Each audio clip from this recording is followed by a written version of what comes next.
Welcome to the Eric Avisar Show. Time now to talk about the great American disappointment of today. The U.S. men's national team fell flat as expected in the Gold Cup final against Mexico, losing 1-0.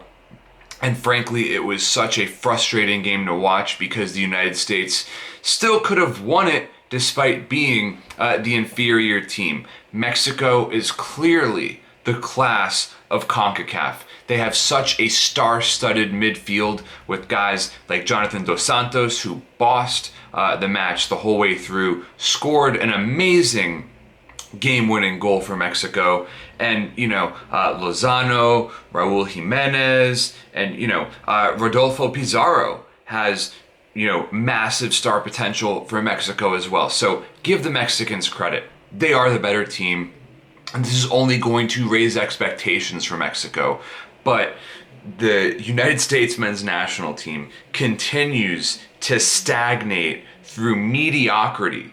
It's just the United States calling card at this point to pretty much just blow it in big games. And I'm still not convinced that this team can make the World Cup with a joke of a manager with Gregg Berhalter. I mean, the United States spent over a year looking for a coach, and the best you can come up with is Berhalter. I mean, if you're going to hire out of MLS, at least bring in Tata Martino, a far superior manager.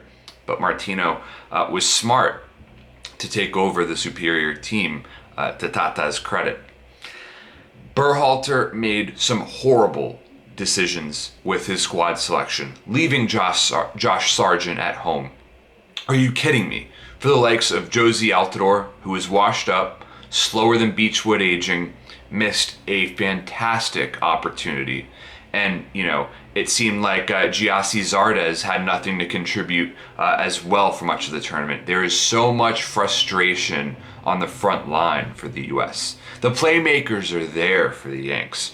Christian Pulisic has the makings of a potential world-class player. Weston McKennie has such a bright future as well ahead of him, having just signed a long-term contract extension at Schalke.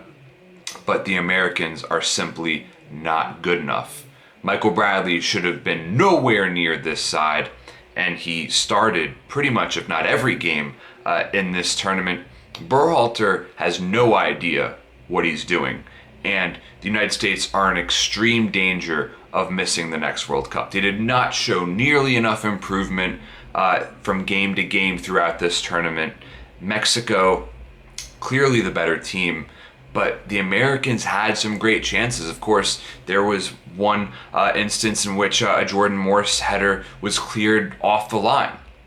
It could have been so much different, but Mexico deserved to be the CONCACAF Gold Cup champions, even though the U.S. could have won it. But Mexico has so much reason to be optimistic and excited for their future, while dark times are most likely ahead for the Americans, the American men's national team.